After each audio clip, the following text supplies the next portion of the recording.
형은 저를 진짜 동생으로 생각한 적이 없잖아요. 45살까지 어머니 등에 업혀서 뭘 했어? 나는 사업하면서 얼마나 힘들었는데 어머니도 진수만 편애하신 거 맞잖아요. 왜 진수만 그렇게 챙기셨어요? 어린 시절 상처까지 터져 나왔어요. 두 아들이 서로 소리 지르며 싸우는 모습에 영자는 가슴이 찢어질 것 같았습니다. 그만해. 둘 다 그만 싸워. 어머니의 절규가 집안을 울렸어요. 오늘 사연 시작하기 전에 무료 버튼인 구독과 좋아요 꾹 눌러주세요. 그러면 여러분들에게 복이 찾아올 거예요. 서울 변두리 끝자락 재개발이 코앞에 다가온 낡은 주택가입니다. 골목길 곳곳에는 빨간 스프레이로 쓰인 철거 글자들이 벽면을 장식하고 있었죠.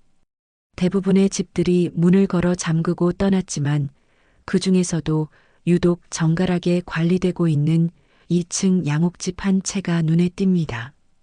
집 앞 작은 간판에는 영자 미용실이라고 적혀 있었어요.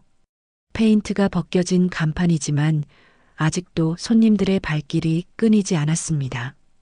74세 영자는 새벽 오시면 어김없이 일어나 미용실 문을 열었습니다. 평생을 이 일로 자식 셋을 키워낸 억척스러운 어머니였어요. 주름진 손으로 가위질을 하는 모습은 여전히 능숙했고 손님들과 나누는 대화에는 50년 세월이 녹아든 특유의 정이 묻어났습니다. 미용실 구석구석에는 오래된 파마기계와 낡은 거울들이 세월의 흔적을 그대로 간직하고 있었어요. 손님들은 대부분 동네 할머니들이었는데 파마를 하러 오기보다는 수다를 떨러 오는 경우가 더 많았죠. 미용실은 동네 사랑방 같은 역할을 했습니다. 재개발 소식부터 자식 자랑, 시장 물가 얘기까지 온갖 이야기가 오갔어요. 영자야, 재개발되면 어디로 갈 거냐? 보상금 많이 받는다면서? 단골 할머니 하나가 머리에 파마약을 바르며 물었습니다. 글쎄 말입니다. 아직 생각해 보지도 못했어요. 나이 70이 넘어서 어디로 간다고 해도 갈 곳이 있겠어요? 영자는 대수롭지 않게 대답했지만 속으로는 이미 모든 계산을 끝마친 상태였습니다. 조합에서 나온 보상금 통보서를 받은 지도 벌써 한 달이 지났거든요. 6억 원이라는 거금이었죠. 집과 미용실 상가를 합친 보상금이었습니다. 하지만 영자는 아무에게도 이 사실을 말하지 않았습니다. 심지어 아들들에게도 말이에요. 돈 얘기가 나오면 가족이 어떻게 변하는지 너무 잘 알고 있었거든요. 지난 50년간 미용실을 하면서 수많은 가정의 흥망성쇠를 지켜봤습니다. 상속 때문에 형제가 원수가 되고 돈 때문에 부모 자식이 등을 돌리는 모습을 얼마나 많이 봤는지 모르겠어요.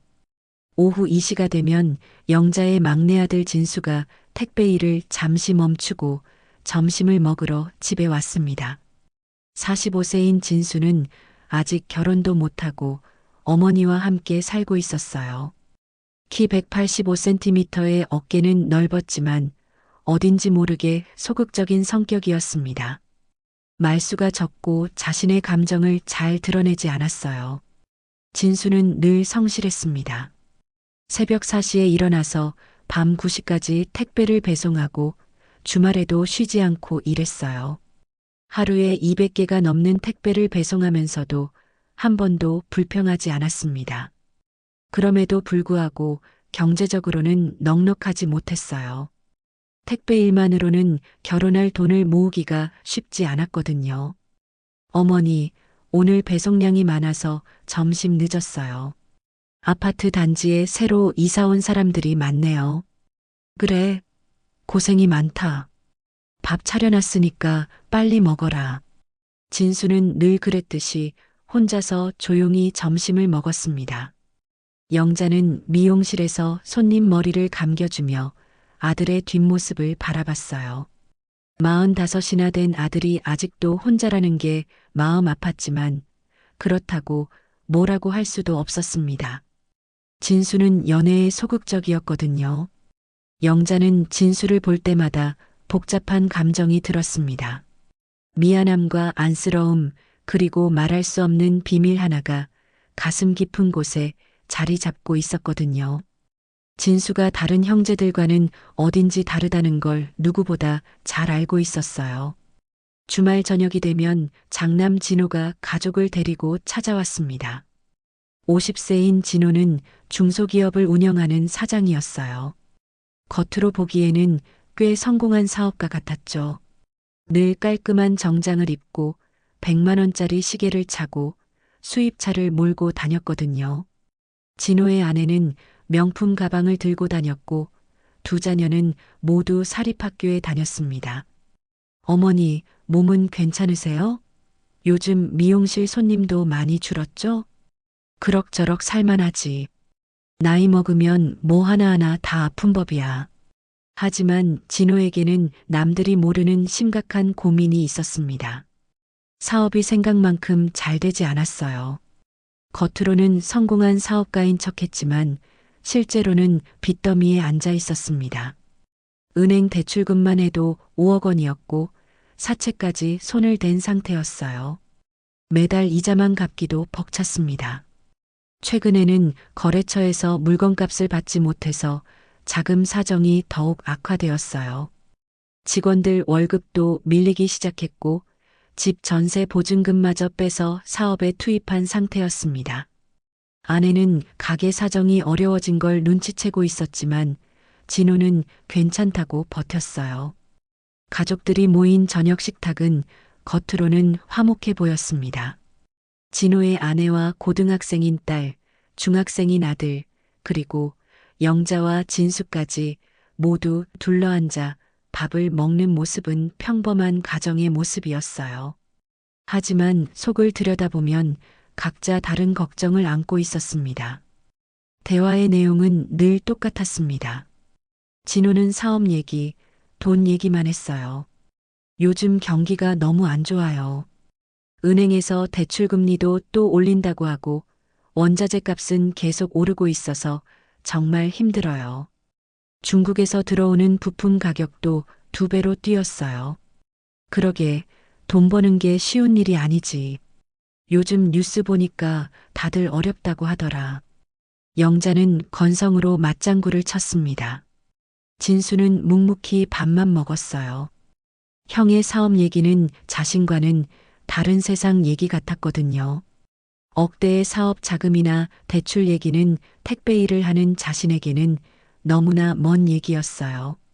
그나저나 어머니, 재개발 보상금 정말 나오는 거예요? 동네 사람들이 얼마씩 받는다고 하던데요?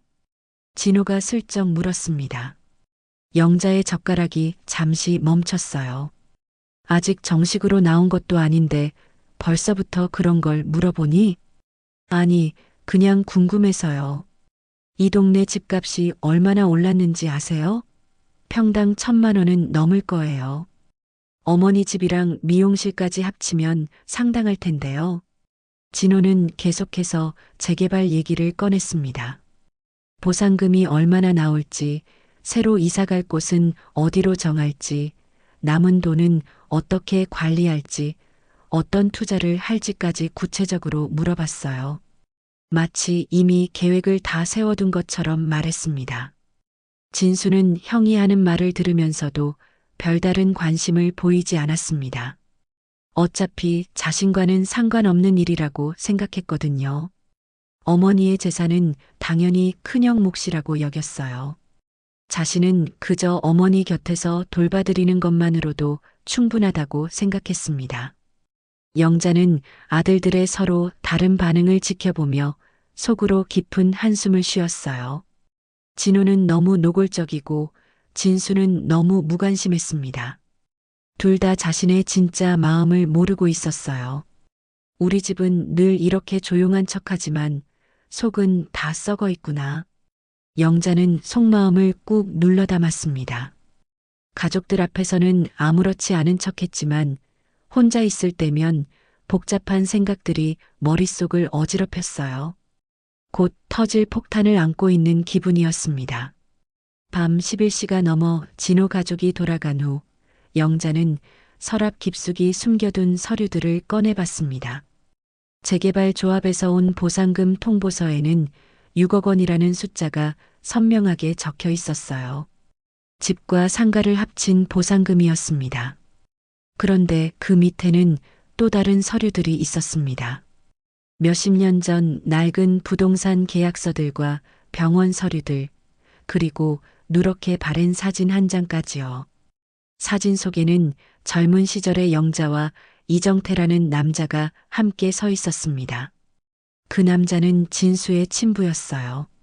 영자는 서류들을 한참 들여다보다가 떨리는 손으로 다시 서랍 깊숙이 집어넣었습니다. 아직 아무에게도 말할 때가 아니었어요. 하지만 언젠가는 이 모든 비밀들을 털어놓아야 할 때가 올 거라는 걸 알고 있었습니다. 그날이 머지않았다는 예감이 들었어요. 그로부터 일주일 후 재개발 조합 사무실에서 중요한 통지서가 도착했습니다. 영자는 우편함에서 두꺼운 봉투를 꺼내며 가슴이 두근거렸어요. 빨간 도장이 찍힌 공식 서류였거든요.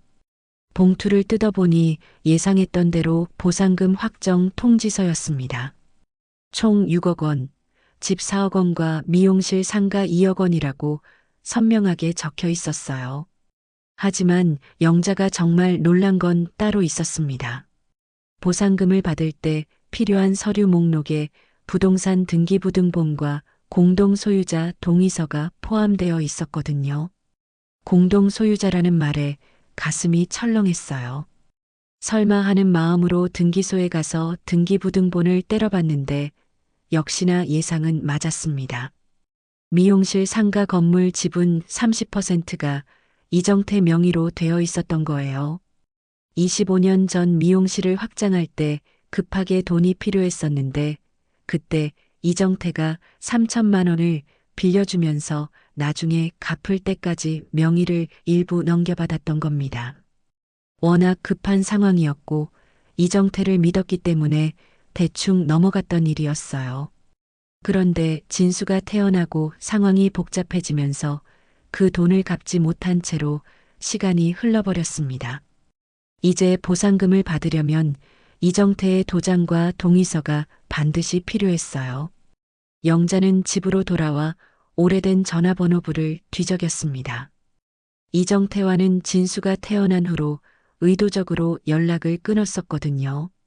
25년 넘게 소식을 모르고 지냈는데 갑자기 연락을 해야 하니 마음이 천근만근이었어요. 손가락이 떨려서 번호를 누르는 것도 힘들었습니다. 전화를 걸어보니 다행히 번호가 그대로였습니다. 몇 번의 신호음이 울린 후에 25년 만에 듣는 익숙한 목소리가 들렸어요. 여보세요? 정태 씨예요? 저 영자입니다. 전화 너머로 긴 침묵이 흘렀습니다. 이정태도 갑작스러운 연락에 많이 당황한 것 같았어요. 영자는 자신의 심장 소리가 전화기 너머로 들릴까봐 걱정될 정도였습니다. 영자 씨, 정말 오랜만이네요. 25년 만인가요? 어떻게 지내셨어요? 덕분에 잘 지내고 있습니다. 그런데 급한 일이 있어서 연락드렸어요.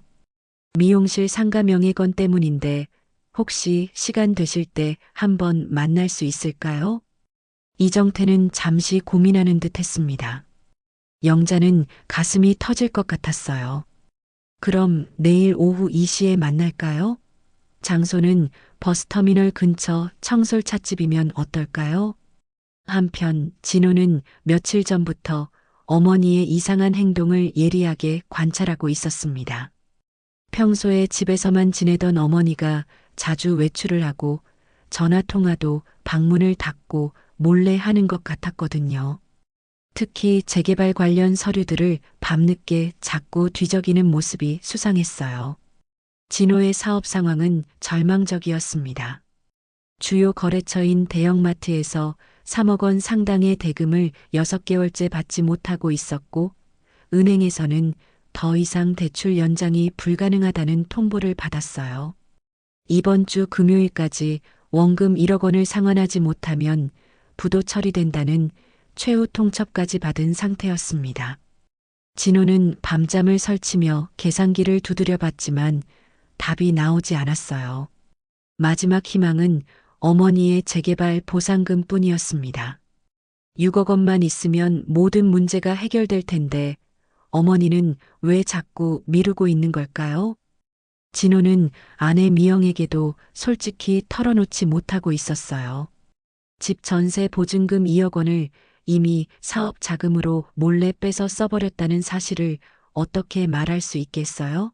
만약 이 사실이 들통나면 20년 결혼 생활이 한순간에 무너질 것 같았습니다. 어머니, 재개발 보상금 정말 언제 나와요? 제가 조합 사무실에 알아본 바로는 우리 블록은 이미 다 나왔다던데요. 혹시 무슨 문제라도 있는 건 아니죠? 진호가 저녁 식사 자리에서 조금 더 강하게 물었습니다. 아직 서류 정리가 다 안 끝났어. 복잡한 게 좀 있다고 조합에서 그러더라.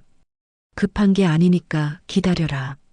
영자는 애매하게 대답했지만 진호는 분명히 뭔가 숨기고 있다는 확신이 들었어요. 어머니의 눈빛이 평소와 달랐거든요. 혹시 법적인 문제나 서류상 복잡한 일이 있으시면 제가 변호사 친구도 있고 부동산 전문가도 알고 있으니까 언제든 말씀하세요. 이런 일은 경험이 중요해요. 아니다. 내가 알아서 할 테니까 걱정하지 마라. 내가 신경 쓸 일 아니야. 영자의 단호한 대답에 진호는 더 이상 묻지 못했습니다. 하지만 마음속으로는 뭔가 중대한 일이 벌어지고 있다는 불안감이 커져갔어요.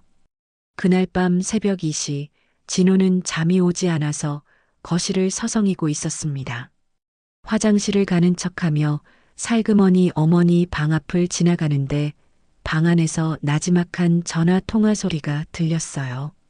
내일 오후 2시에 청솔차집에서 만나기로 했으니까 늦지 마세요. 그 등기 서류들도 꼭 가져와 주시고요. 그리고 정태 씨, 이 일은 아무에게도 말하면 안 됩니다. 진호는 귀를 바짝 대고 들었습니다. 정태라는 이름이 머릿속에 강하게 박혔어요. 그 남자가 누구일까요? 그리고 등기 서류는 또 무엇일까요? 어머니가 전화를 끊자 진호는 재빨리 자신의 방으로 돌아갔습니다. 하지만 잠은 더욱 오지 않았어요. 온갖 상상이 머릿속을 휘저었습니다. 혹시 어머니가 보상금을 다른 사람 명의로 빼돌리려는 건 아닐까요? 다음 날 오후 영자는 약속 시간 30분 전에 청솔차집에 도착했습니다. 25년 만에 만나는 자리라 긴장이 되었거든요. 찻집은 조용하고 아늑한 분위기였어요. 구석자리에 앉아서 문을 바라보며 기다렸습니다. 정확히 이 시에 이정태가 나타났습니다. 25년의 세월은 그를 완전히 다른 사람으로 만들어 놓았어요. 머리는 완전히 휘어졌고 얼굴에는 깊은 주름이 패여 있었습니다. 몸도 많이 마른 것 같았어요. 하지만 여전히 온화한 미소를 지을 줄 아는 사람이었습니다. 영자 씨, 정말 오랜만입니다. 많이 늙으셨네요. 서로 말이에요. 그런데 정태 씨는 많이 마르신 것 같은데 몸은 괜찮으세요? 두 사람은 잠시 어색한 침묵을 나눴습니다. 25년 전의 일들이 주마등처럼 머릿속을 스쳐 지나갔거든요. 너무나 많은 일들이 있었어요. 그런데 진수는 어떻게 지내고 있어요? 사진이라도 한 장 볼 수 있을까요? 이정태가 조심스럽게 물었습니다. 목소리에는 25년간 참아온 그리움이 묻어 있었어요. 택배일하면서 성실하게 살고 있어요. 아직 결혼은 못했지만 착하고 부지런한 아이예요. 영자는 핸드폰에서 진수 사진을 보여줬습니다. 이정태는 사진을 한참 바라보며 눈물을 글썽였어요. 정말 많이 컸네요. 키도 크고 듬직해 보이고 아버지를 닮았어요. 그런데 정태 씨는 혼자 사세요? 가족은 어떻게 되셨어요?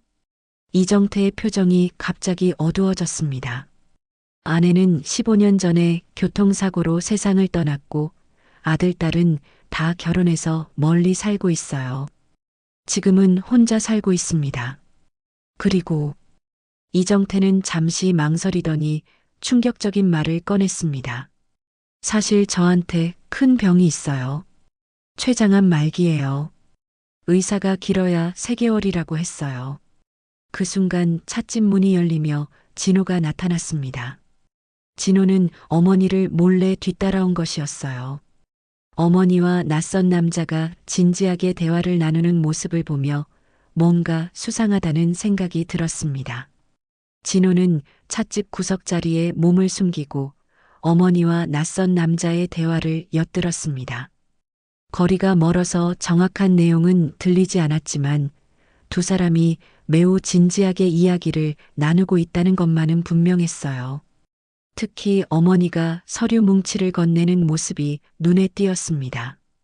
30분 정도 지나자 그 남자가 자리에서 일어났습니다. 진호는 재빨리 밖으로 나가서 그 남자의 뒷모습을 쫓았어요. 나이는 70대 정도로 보였고 걸음걸이가 어딘지 불안정했습니다. 그 남자는 버스를 타고 사라졌어요. 진호는 어머니가 찻집에서 나올 때까지 기다렸다가 뒤따라 집으로 돌아왔습니다. 평소와 다름없는 척했지만 머릿속은 온통 그 남자 생각뿐이었어요. 대체 어머니와 무슨 관계일까요? 그리고 무슨 서류를 주고받은 걸까요? 그날 저녁 진호는 참을 수 없어서 어머니를 직접 추궁했습니다. 어머니, 오늘 오후에 어디 다녀오셨어요? 응? 그냥 동네 한 바퀴 돌았다 왔지. 거짓말하지 마세요. 청솔찻집에서 어떤 남자분과 만나시던데요. 영자의 얼굴이 순간 굳어졌습니다. 진호가 자신을 미행했다는 사실을 깨달았거든요. 내가 왜 나를 따라다녀? 엄마가 누구를 만나든 무슨 상관이야? 상관 있죠. 재개발 보상금 때문에 만난 거 아니에요? 혹시 그 사람이 무슨 사기라도 치려는 건 아니죠? 진호는 목소리를 높였습니다. 영자는 아들의 반응이 예상보다 격하다는 걸 느꼈어요. 사기가 무슨 사기야? 그냥 옛날에 알던 사람이야. 내가 알 필요 없는 일이고. 옛날에 알던 사람이요? 그러면 누구예요? 이름이라도 말해주세요. 영자는 잠시 망설였습니다.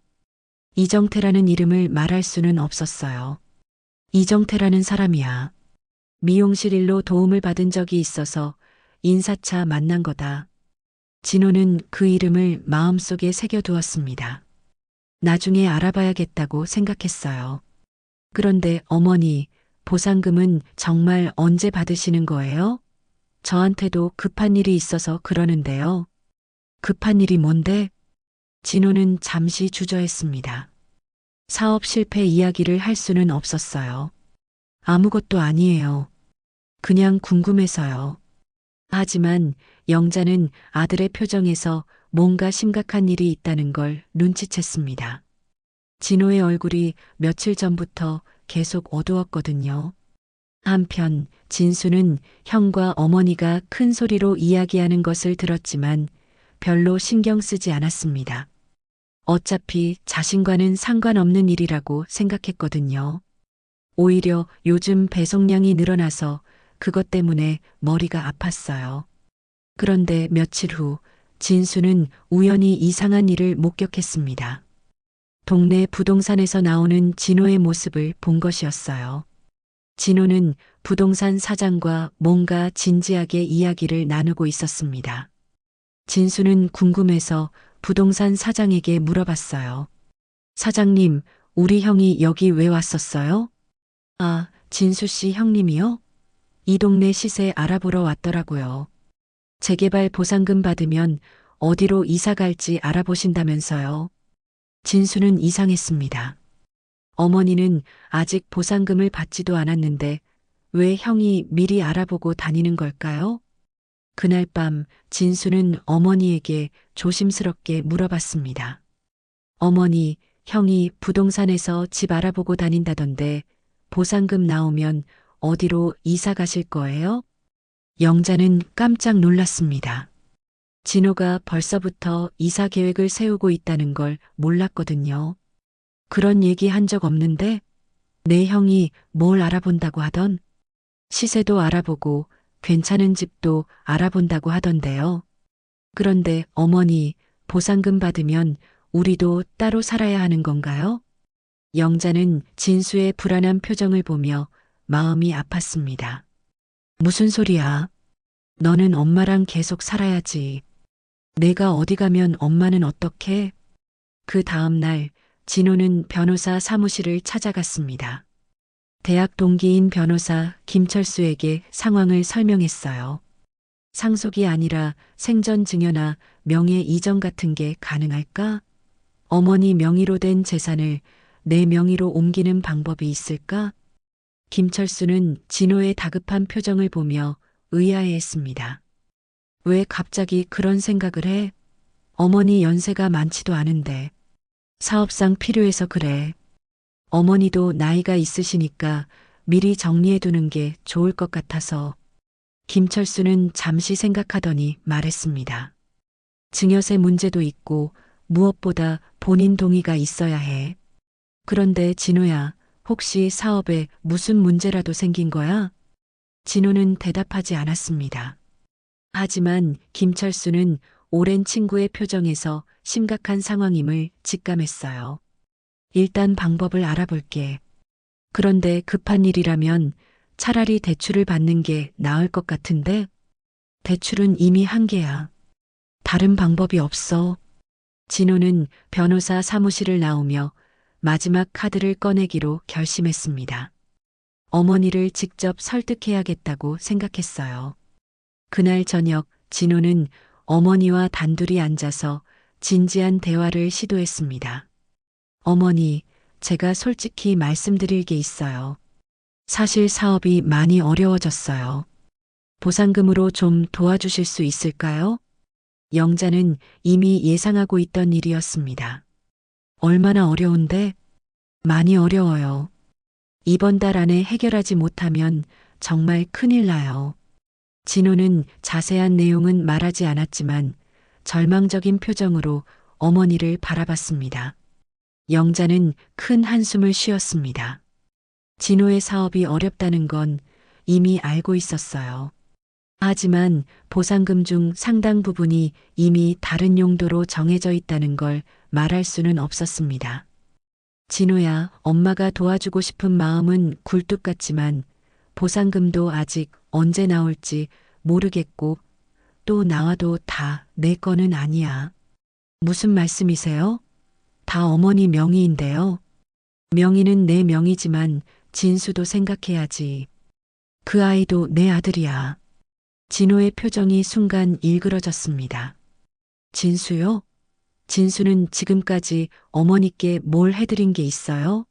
저는 그동안 얼마나 효도했는데요. 영자는 아들의 변한 모습에 충격을 받았습니다.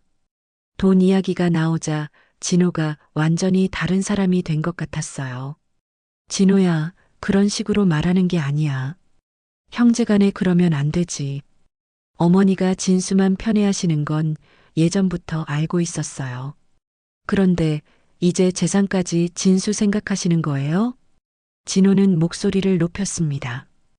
25년간 품고 있던 불만이 터져 나온 것이었어요. 영자는 아들의 말에 깊은 상처를 받았지만 진수가 왜 특별한지는 설명할 수 없었습니다. 그날 밤 영자는 잠을 이루지 못했습니다. 진호의 말이 계속 머릿속을 맴돌았어요. 곧 모든 진실을 말해야 할 때가 올 것 같았습니다. 그로부터 3일 후 동네에 큰 소문이 돌기 시작했습니다. 부동산 사무실에서 시작된 이야기였어요. 부동산 사장이 술자리에서 입을 잘못 놀린 것이었습니다. 영자 사장님네는 이번에 대박 났지. 집이랑 상가 합쳐서 6억은 받을 거야. 요즘 같은 세상에 로또 맞은 거나 마찬가지지. 이 말은 순식간에 동네 전체로 퍼져나갔습니다. 미용실 단골 할머니들은 물론이고 심지어 멀리 사는 친척들에게까지 소문이 돌았어요. 영자가 원하든 원하지 않든 이제 비밀로 할 수 없는 상황이 되어버렸습니다. 영자, 정말 6억이나 받는다며? 부럽다, 부러워. 우리는 전세 살아서 한 푼도 못 받는데. 단골 할머니가 파마를 하면서 부러워했습니다. 에이, 그런 소문 믿지 마세요. 과장된 거예요. 영자는 부인했지만 이미 늦었어요. 소문은 걷잡을 수 없이 커져갔습니다. 그날 오후 해외에 살고 있던 큰딸 진미에게서 갑자기 전화가 왔습니다. 어머니, 재개발 보상금 받으신다면서요? 왜 그런 중요한 일을 말씀 안 해주셨어요? 누가 그런 소리를 했니? 친척 언니가 연락했어요. 6억이나 받는다고 하던데 정말이에요? 영자는 한숨을 쉬었습니다. 이제 숨길 수도 없는 상황이었어요. 아직 확정된 건 아니야. 그냥 예상 금액이고. 어머니, 저희도 애들 교육비며 집값이며 만만치 않아요. 제가 맏딸인데 조금이라도 도움 받을 수 있을까요? 진미의 전화를 받고 나니 영자는 머리가 복잡해졌습니다. 이제 자식들이 모두 보상금을 노리기 시작할 것 같았어요. 한편 진호는 동네 소문을 듣고 확신을 가지게 되었습니다. 어머니가 정말로 6억 원을 받는다면 자신의 모든 문제가 해결될 것이었어요. 더 이상 기다릴 시간이 없었습니다. 진호는 변호사 김철수에게 다시 연락했습니다. 철수야, 금형의 이전건 어떻게 됐어? 빨리 진행할 수 있는 방법 없을까? 진호야, 너 정말 급한 일이 있는 거지? 솔직히 말해봐. 사업이 얼마나 어려운 거야? 진호는 더 이상 숨길 수 없어서 모든 걸 털어놓았습니다. 5억 원의 빚, 이번 주 금요일까지의 상환 기한, 집 전세금까지 사업에 투입한 사실까지 말이에요. 미친놈아, 그런 상황을 왜 이제야 말해? 당장 부도나도 이상하지 않은 상황이잖아. 그러니까 도와달라는 거야. 어머니 설득하는 방법이라도 알려줘.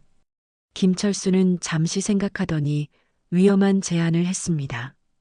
법적으로 강제로 할 수 있는 방법이 있긴 해.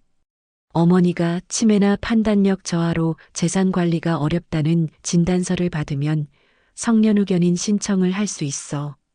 그러면 내가 재산을 관리할 수 있고. 그런 방법이 있어? 하지만 이건 정말 마지막 수단이야. 가족관계가 완전히 파탄날 수 있어. 진호는 그 말을 마음속에 새겨두었습니다. 그날 저녁 진호는 어머니를 다시 찾아가서 마지막 설득을 시도했습니다. 어머니, 제발 도와주세요. 정말 급해요. 6억 중에 3억만 빌려주세요. 나중에 꼭 갚을게요. 진호야, 엄마가 정말 도와주고 싶지만 상황이 복잡해. 그 돈이 다 내 마음대로 할 수 있는 돈이 아니야. 무슨 말씀이세요? 어머니 명의인데 왜 마음대로 못하세요? 영자는 더 이상 숨길 수 없다고 생각했습니다. 사실은 말이야, 그 돈 중 일부는 이미 쓸 곳이 정해져 있어. 어디예요? 이정태라는 분이 예전에 우리 가족을 많이 도와주셨어. 그분이 지금 많이 아프시거든. 병원비로 써야 해. 진호는 또다시 이정태라는 이름을 들었습니다. 그 남자가 도대체 누구길래 어머니가 그렇게 챙기는 걸까요? 그 사람이 누구길래요? 우리 가족보다 더 중요한 사람이에요? 그런 게 아니야. 그냥 은혜를 갚아야 하는 사람이야. 도대체 무슨 은혜를 그렇게 크게 입었다는 거예요? 저는 지금 죽고 사는 문제인데 남 걱정하고 계신 거예요? 진호의 목소리가 점점 커졌습니다. 영자는 아들의 변한 모습에 놀랐어요. 한편 진수는 배송 일을 마치고 집에 돌아와서 형과 어머니가 큰 소리로 싸우는 것을 들었습니다. 평소에는 신경 쓰지 않았지만 이번에는 자신의 이름이 나오는 것 같아서 귀를 기울였어요. 진수는 뭘 했어요? 택배나 나르면서 어머니께 뭘 해드렸어요? 저는 그동안 명절 때마다 용돈 드리고 생활비도 보태드렸는데요. 형이 자신을 비난하고 있다는 걸 들은 진수는 마음이 아팠습니다. 자신이 형에게 짐이 되고 있다는 생각이 들었어요. 진호야, 그런 식으로 말하면 안 돼. 진수는 날마다 집에 와서 엄마 안부 물어보고 아플 때 병원도 데려다 주고 그러잖아. 그런 게 효도예요? 돈도 못 벌면서 어머니 곁에서 얹혀 사는 게 효도예요? 진수는 더 이상 듣기 힘들어서 밖으로 나갔습니다. 찬바람이 얼굴을 스쳤지만 가슴속은 더 차가웠어요. 동네를 한 바퀴 돌고 집으로 돌아오니 형은 이미 돌아간 후였습니다. 어머니는 거실에 앉아서 깊은 생각에 잠겨 있었어요. 어머니, 괜찮으세요? 진수가 조심스럽게 물었습니다.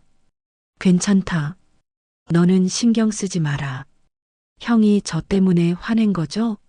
제가 어머니께 짐이 되고 있는 건가요? 영자는 진수의 상처받은 표정을 보며 마음이 아팠습니다. 무슨 소리야? 너는 엄마한테 짐이 아니야. 오히려 너 때문에 엄마가 살아가는 거야. 그런데 형 말이 맞는 것 같아요. 저는 돈도 제대로 못 벌고 결혼도 못하고 어머니께 드릴 수 있는 게 별로 없어요. 영자는 진수의 어깨를 잡고 말했습니다. 진수야, 엄마가 정말 중요하게 생각하는 건 돈이 아니야. 내가 매일 집에 와서 어머니, 괜찮으세요? 라고 물어보는 그 마음이야. 그게 엄마한테는 세상에서 가장 소중한 거야. 하지만 진수는 여전히 마음이 무거웠습니다. 형의 말이 계속 머릿속을 맴돌았어요. 그날 밤 영자는 더 이상 미룰 수 없다는 걸 깨달았습니다. 가족들 사이의 갈등이 심해지기 전에 모든 진실을 말해야 할 때가 온 것 같았어요. 특히 진수에게는 자신의 출생에 대한 진실을, 진호에게는 보상금 사용 계획을 솔직히 말해야 했습니다. 영자는 서랍에서 오래된 서류들을 꺼내봤습니다. 진수의 친자 확인서, 이정태와의 계약서, 그리고 25년간 숨겨온 편지들까지요. 이제 정말로 모든 것을 털어놓을 때가 온 것 같았습니다. 하지만 어떻게 시작해야 할지, 무엇부터 말해야 할지 막막했어요. 한번 입 밖으로 나오면 돌이킬 수 없는 말들이었거든요. 그로부터 이틀 후, 진수는 우연히 충격적인 발견을 하게 되었습니다. 어머니가 병원에 가신다고 하셔서 집을 비운 사이, 진수는 어머니 방을 청소하고 있었어요. 오래된 옷장을 정리하다가 뒤쪽 구석에 숨겨진 낡은 상자를 발견했습니다. 상자 안에는 오래된 서류들과 사진들이 들어 있었어요. 처음에는 그냥 옛날 추억 물건들인 줄 알았는데 한 장의 서류가 눈에 띄었습니다. 병원 로고가 찍힌 공식 문서였는데 제목을 보는 순간 진수는 온몸이 얼어붙었어요. 친자 확인서. 그리고 거기에는 충격적인 내용이 적혀 있었습니다. 진수 마이너스부 이정태, 모 김영자. 발급일자는 진수가 태어난 지 한 달 후였어요. 진수는 손이 떨려서 서류를 제대로 잡을 수가 없었습니다. 자신이 지금까지 아버지라고 생각했던 사람이 친아버지가 아니었다는 것이었어요. 그렇다면 형과 누나와도 피가 섞이지 않은 남남이라는 뜻이었습니다. 진수는 주저앉아서 온갖 생각이 머릿속을 휘몰아쳤어요. 어릴 때부터 느꼈던 미묘한 차이들이 이제야 설명이 되었습니다.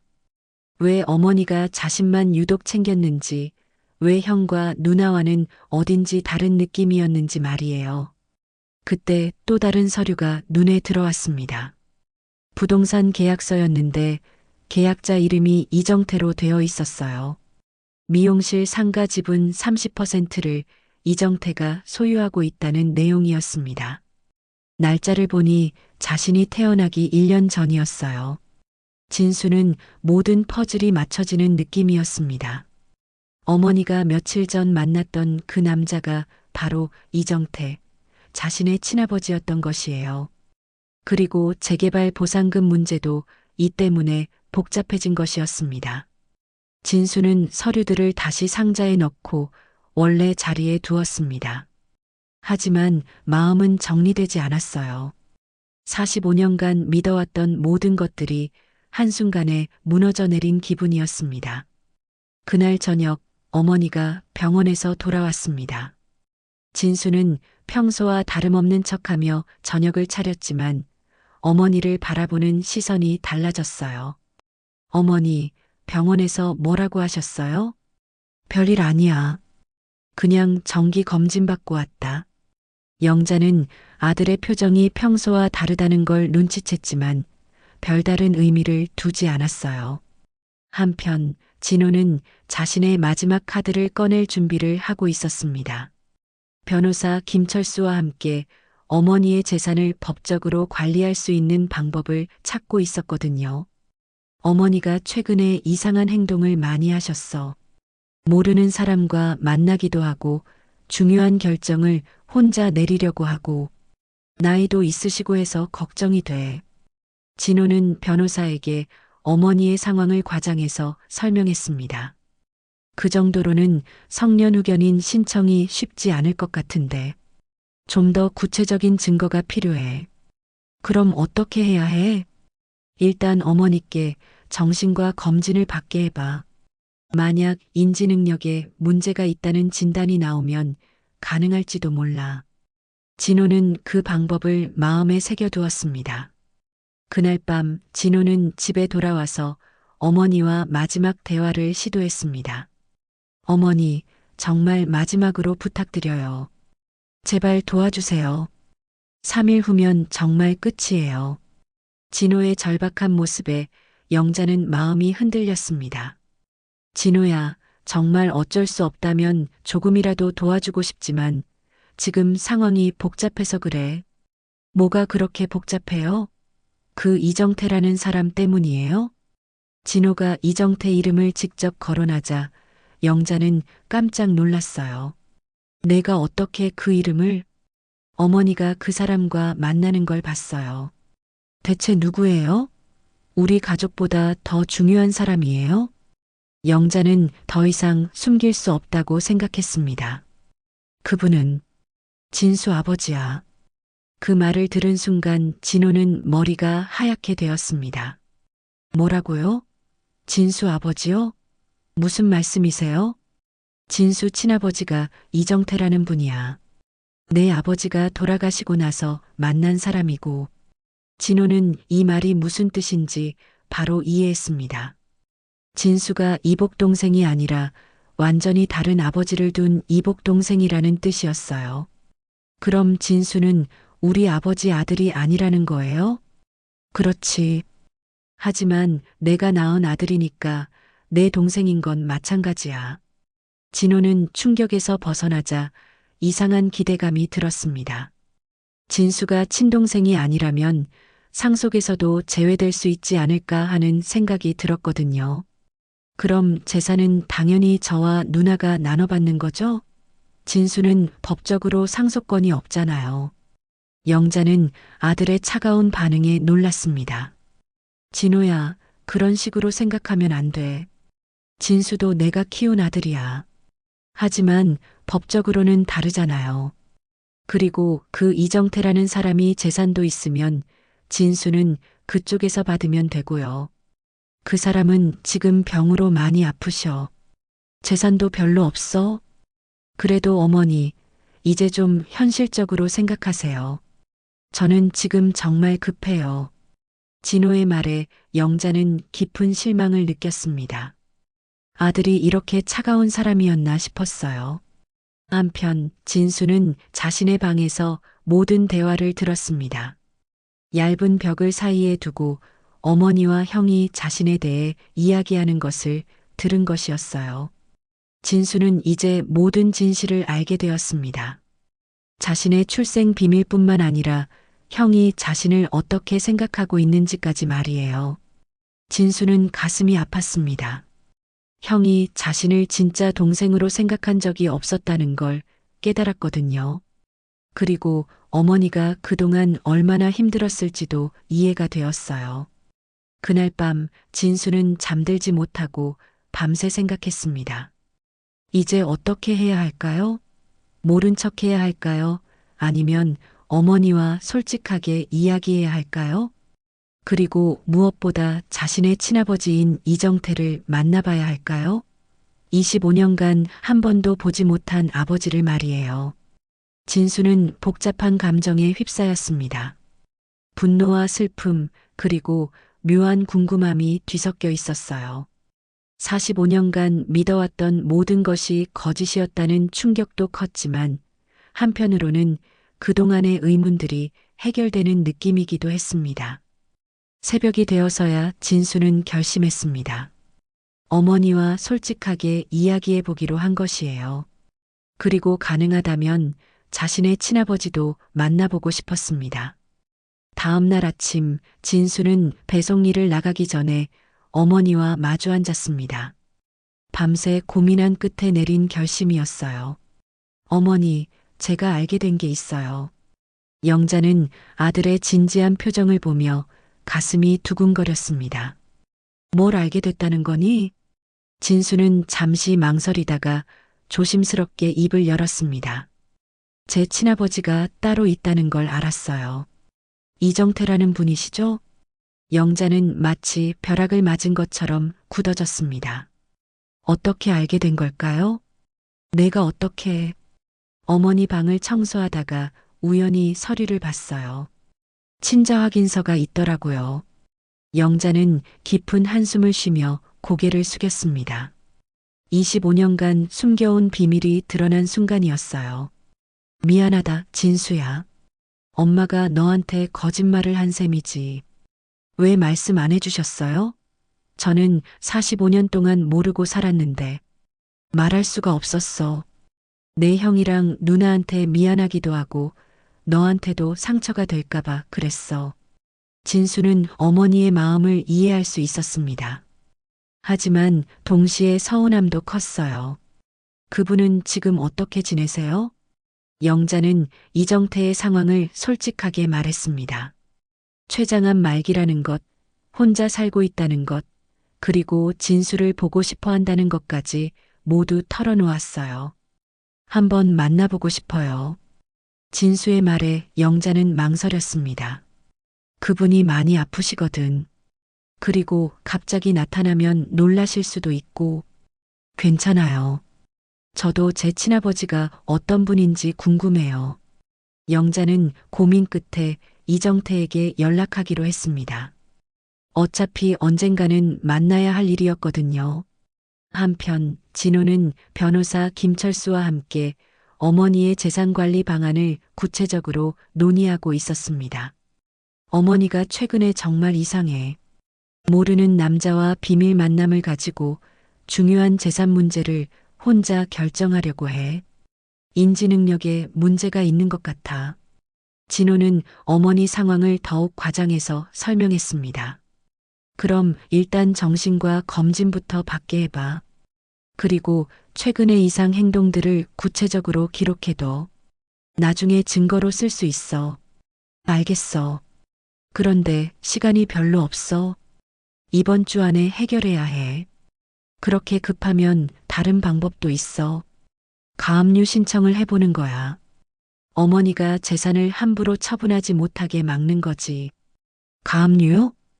어머니가 치매나 다른 사람의 사기에 속아서 재산을 잃을 위험이 있다고 주장하면 법원에서 임시로 재산 처분을 금지할 수 있어. 진호는 그 방법에 관심을 보였습니다. 그날 오후 영자는 이정태에게 전화를 걸었습니다. 정태 씨, 진수가 모든 걸 알았어요. 만나고 싶어 해요. 정말요? 저도 그 아이를 보고 싶었는데. 하지만 갑자기 나타나면 놀라지 않을까요? 괜찮을 거예요. 내일 오후에 만날 수 있어요? 이정태는 기쁘면서도 긴장되었습니다. 25년 만에 만나는 아들이었거든요. 다음 날 오후 진수는 어머니와 함께 이정태를 만나러 갔습니다. 장소는 조용한 공원 벤치였어요. 멀리서 이정태가 걸어오는 모습을 본 진수는 가슴이 두근거렸습니다. 자신과 닮은 부분들이 보였거든요. 키도 비슷하고 걸음걸이도 어딘지 닮아 있었어요. 안녕하세요. 진수가 먼저 인사했습니다. 이정태는 눈물을 글썽이며 아들을 바라봤어요. 정말 많이 컸구나. 어른이 다 되었네. 두 사람은 처음에는 어색했지만 시간이 지나면서 자연스럽게 대화를 나눴습니다.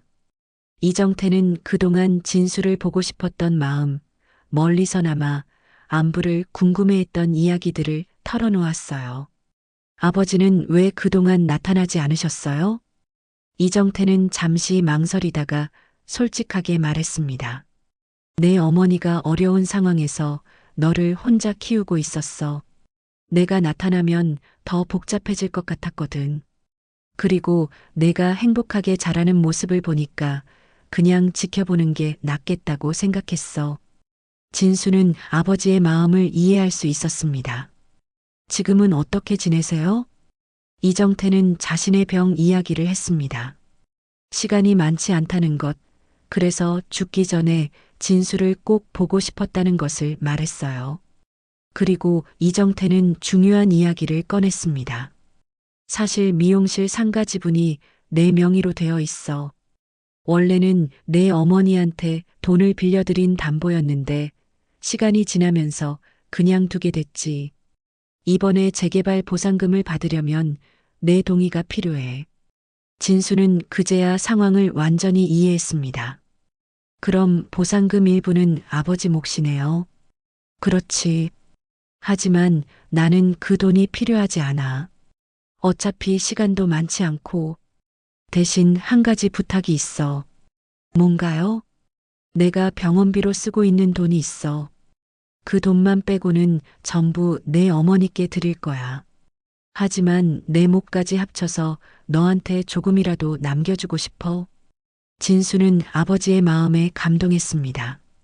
그런데 형이 지금 많이 어려운 상황이에요. 사업이 잘 안 되고 있어서.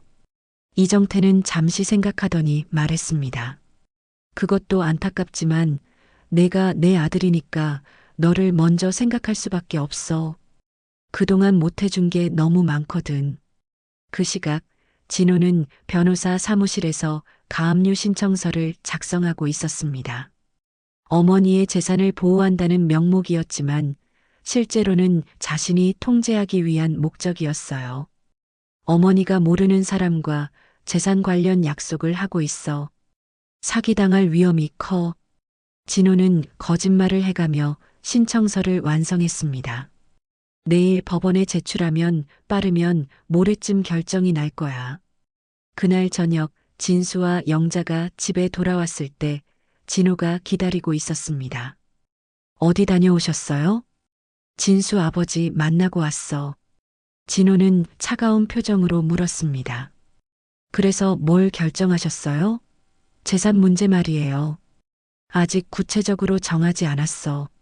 천천히 생각해 볼 거야. 천천히요? 어머니, 저는 시간이 없다고 몇 번이나 말씀드렸잖아요. 진호의 다급한 모습에 진수는 뭔가 이상함을 느꼈습니다. 형, 무슨 일이에요? 왜 그렇게 급해요? 진호는 진수를 째려보며 말했습니다. 너는 상관없어. 어차피 내 못 아니잖아. 그 말에 진수는 상처를 받았지만 더 이상 참지 않기로 했습니다. 형, 저도 어머니 아들이에요. 피가 다르다고 해서 가족이 아닌 건 아니잖아요. 가족이라고? 지금까지 우리 가족한테 뭘 해줬다고 가족이라고 해? 진호와 진수 사이의 갈등이 표면으로 드러나는 순간이었습니다. 형제의 갈등이 폭발한 그날 밤, 영자는 더 이상 참을 수 없었습니다.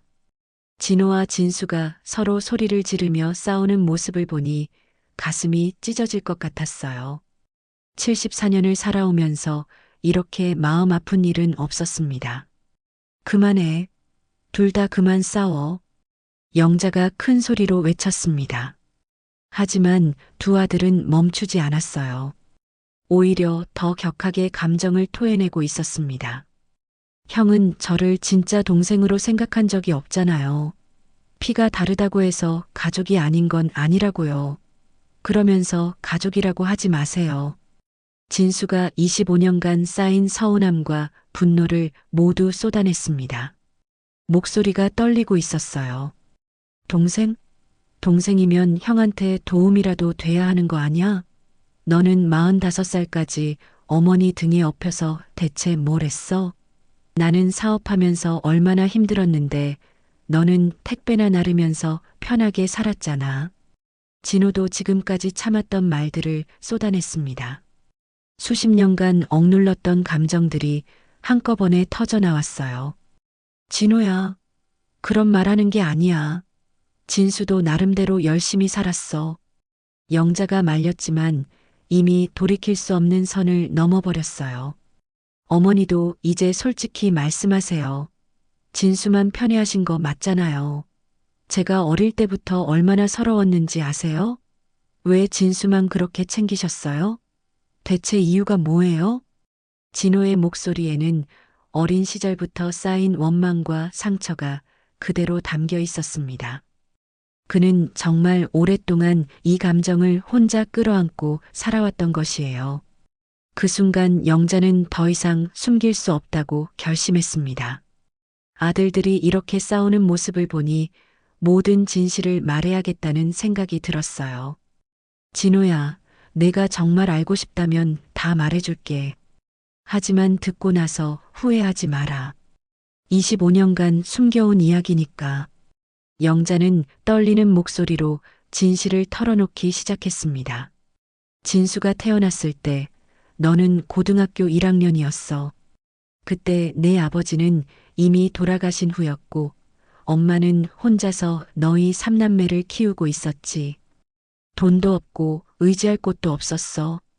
그런데 진수 아버지인 이정태라는 분이 나타나셨어. 진호는 어머니의 이야기를 들으며 복잡한 표정을 지었습니다. 그분은 정말 좋은 사람이었어. 우리가 가장 힘든 상황에서 천사처럼 나타나서 모든 걸 도와주셨지. 미용실 확장할 때 3천만 원을 빌려주셨고 너희들 학비도 대신 내주셨어. 진호는 깜짝 놀랐습니다. 제 학비요? 대학 다닐 때 등록금 말씀이세요? 그래. 내가 대학 4년 동안 다닌 등록금, 그 돈이 어디서 났는지 궁금하지 않았냐? 미용실 수입만으로는 턱없이 부족했어. 이정태 씨가 모두 대신 내주신 거야. 내가 모르게 말이지. 진호는 그동안 자신이 알고 있던 것들이 모두 틀렸다는 걸 깨달았습니다. 그리고 내가 사업 시작할 때도 마찬가지야. 초기 자금이라고 해서 5천만 원 줬잖아. 그 돈도 내가 모은 게 아니라 이정태 씨가 빌려주신 거였어. 뭐라고요? 어머니가 평생 모으신 돈이라고 하셨잖아요. 영자는 계속해서 충격적인 진실들을 털어놓았습니다. 내 사업이 어려워졌을 때도 몰래 도와줬어. 2년 전에 은행에서 대출 연장을 거절당했을 때 그때도 이정태 씨가 보증을 서주셔서 해결된 거야.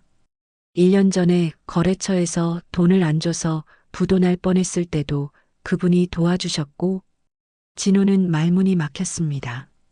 자신이 그동안 원망했던 사람이 사실은 자신을 가장 많이 도와준 사람이었던 것이에요. 그런데 왜 말씀 안 해주셨어요?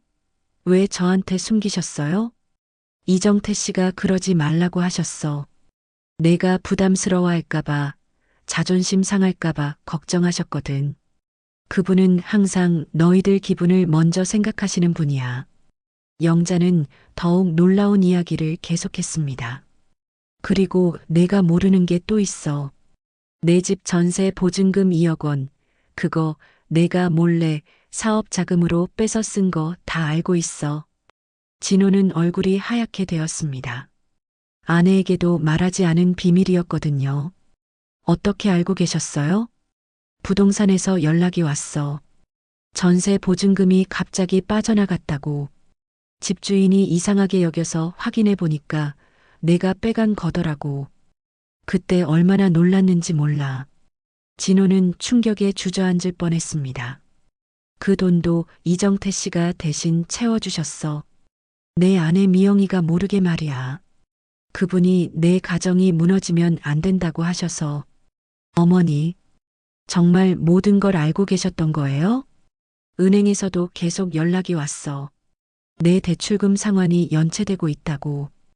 이정태 씨가 없었으면 내 사업은 진작에 망했을 거야. 진수도 이 이야기를 처음 듣는 것이었습니다. 자신의 친아버지가 형을 위해 그렇게 많은 희생을 했다는 걸 전혀 몰랐거든요. 아버지가 그런 일까지 해주셨어요? 저는 왜 몰랐을까요? 그분이 그런 분이야. 도움을 주고도 편하지 않게 하시는 분이지.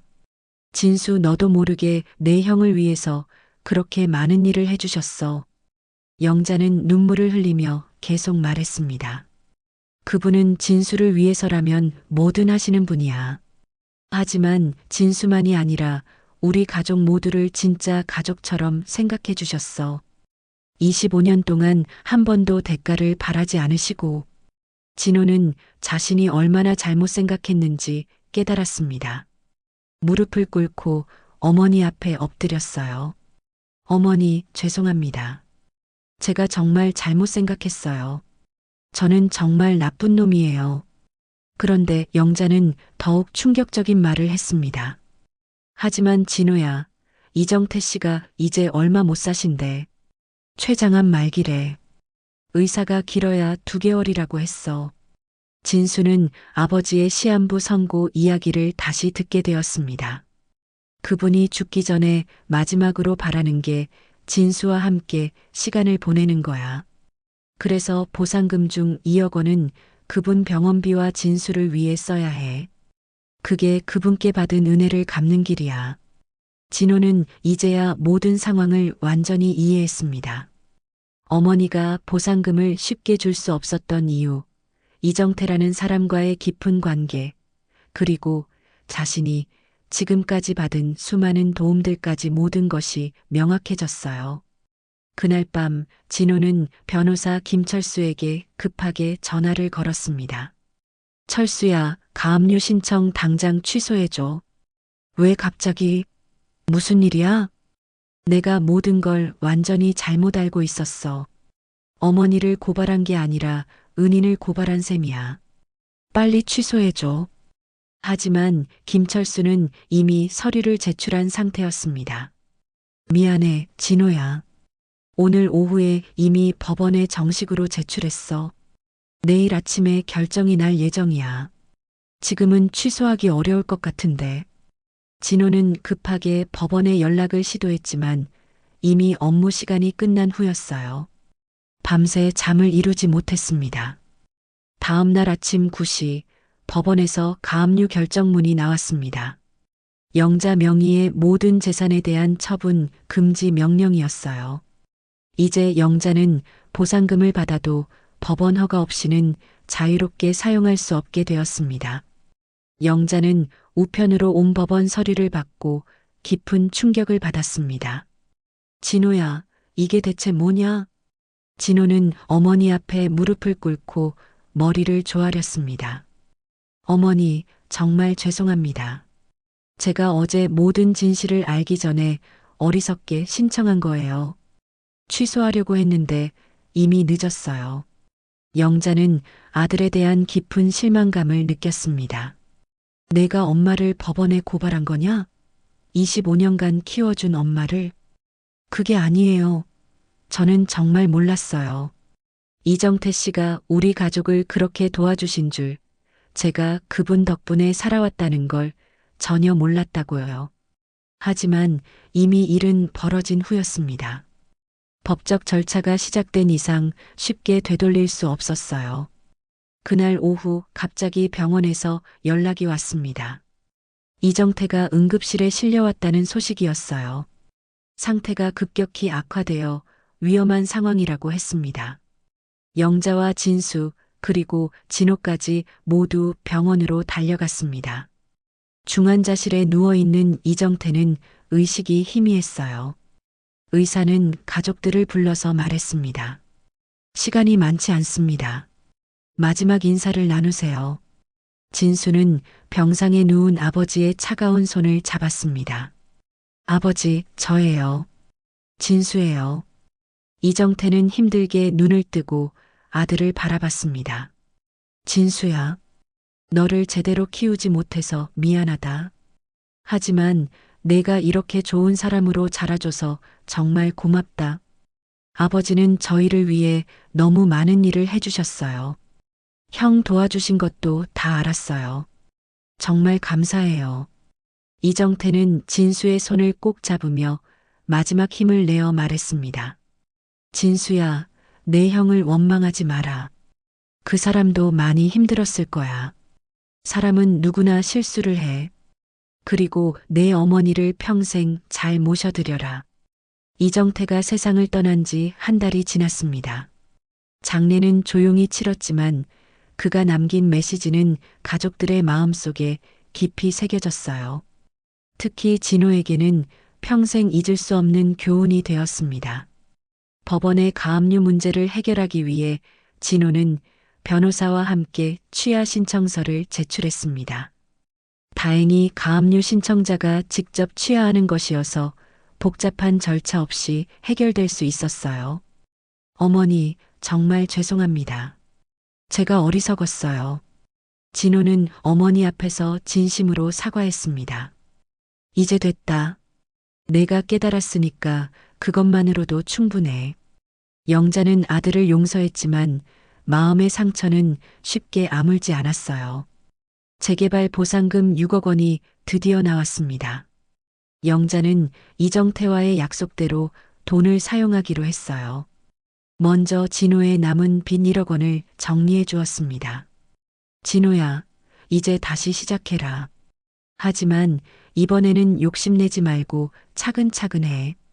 감사합니다, 어머니. 이번에는 정말 제대로 하겠어요.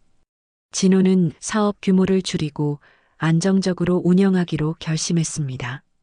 그동안 무리하게 확장하려다가 문제가 생겼다는 걸 깨달았거든요. 진수에게는 1억 원을 주었습니다. 이정태가 아들을 위해 남겨달라고 했던 돈이었어요. 진수야, 이 돈으로 내 인생을 새롭게 시작해봐라. 어머니, 저는 괜찮아요. 그냥 어머니와 함께 살면 돼요. 아니다. 너도 이제 내 가정을 꾸려야지. 45살이 되도록 혼자 있게 해서 미안했어. 진수는 어머니의 말에 감동했습니다. 그동안 자신 때문에 어머니가 얼마나 걱정했을지 알 수 있었거든요. 남은 돈으로 영자는 작은 빌라를 샀습니다. 2층 전체를 써서 1층은 진수와 함께, 2층은 새로 시작할 작은 미용실로 꾸몄어요. 74살의 나이에도 일을 완전히 그만둘 수는 없었거든요. 새로운 동네에서의 생활이 시작되었습니다. 진수는 택배 일을 계속하면서도 틈틈이 미용실 일을 도왔어요. 무거운 물건을 옮기거나 청소를 하는 일들이었습니다. 어머니, 제가 미용 기술도 배워볼까요? 진수가 농담처럼 말했습니다. 남자가 무슨 미용을 배워? 그냥 내 일이나 열심히 해라. 영자는 웃으며 대답했지만 속으로는 진수가 새로운 일에 도전하는 것도 좋겠다고 생각했어요. 진호는 일주일에 한 번씩 어머니를 찾아왔습니다. 예전처럼 돈 이야기를 하지 않고 그냥 안부를 묻고 대화를 나누었어요. 어머니, 몸은 괜찮으세요? 응, 새 동네라 모든 게 새롭지만 나쁘지 않아. 미영이와 아이들도 잘 지내요? 그럼. 이제 돈 걱정 없이 살 수 있으니까 마음이 편해. 진호는 이정태 덕분에 가정의 평화를 되찾을 수 있었다는 걸 잊지 않았습니다. 어느 날 진수는 택배 배송을 하다가 한 여자를 만났습니다. 40대 초반의 이혼한 여성이었는데 아이 하나를 키우며 살고 있었어요. 진수가 매일 택배를 배송하면서 자연스럽게 인사를 나누게 되었습니다. 진수 씨, 오늘도 고생 많으세요. 아니에요. 괜찮습니다. 처음에는 단순한 인사였지만 시간이 지나면서 조금씩 대화가 늘어났어요. 여자는 진수의 성실함과 따뜻함에 마음을 열기 시작했습니다. 몇 달 후 진수는 어머니에게 그 여자 이야기를 꺼냈습니다. 어머니, 제가 좋아하는 사람이 생겼어요. 정말? 어떤 사람인데? 착하고 열심히 사는 사람이에요. 아이가 하나 있지만 괜찮아요. 영자는 아들이 드디어 누군가를 만났다는 소식에 기뻤습니다. 그럼 한번 데려와 봐라. 엄마가 보고 싶다. 진수는 그 여자 선미를 어머니께 소개했습니다. 선미는 정중하고 예의 바른 사람이었어요. 어머니, 안녕하세요. 진수 씨가 늘 어머니 이야기를 해서 뵙고 싶었어요. 그래요? 우리 진수가 말이 없는 편인데 재미있었겠어요. 아니에요. 정말 좋은 분이세요. 저희 아이도 진수 씨를 좋아해요. 영자는 선미가 마음에 들었습니다. 무엇보다 진수를 진심으로 좋아한다는 게 느껴졌거든요. 그해 가을, 진수와 선미는 조용한 결혼식을 올렸습니다. 가족들만 모인 작은 결혼식이었지만 모두의 축복을 받는 따뜻한 자리였어요. 진호는 동생의 결혼식에서 축사를 했습니다. 진수야, 늦었지만 정말 축하해. 앞으로 행복하게 살아라. 형이 많이 도와줄게. 진수는 형의 진심 어린 축하에 감동했습니다. 새로운 가족이 된 선미와 그의 아들 민준이도 영자를 할머니라고 불렀습니다. 영자는 갑자기 생긴 손자가 신기하고 예뻤어요. 할머니, 저 배고파요. 민준이 영자에게 응석을 부렸습니다. 그래, 할머니가 맛있는 거 해줄게. 영자는 아이를 위해 음식을 만들어주며 행복해했습니다. 겨울이 되자 영자는 이정태의 묘를 찾았습니다. 진수와 함께 갔어요. 정태 씨, 진수가 결혼했어요. 좋은 사람 만나서 행복하게 살고 있어요. 걱정하지 마세요. 영자는 묘 앞에서 이정태와 대화하듯 말했습니다. 아버지, 저 잘 살고 있어요.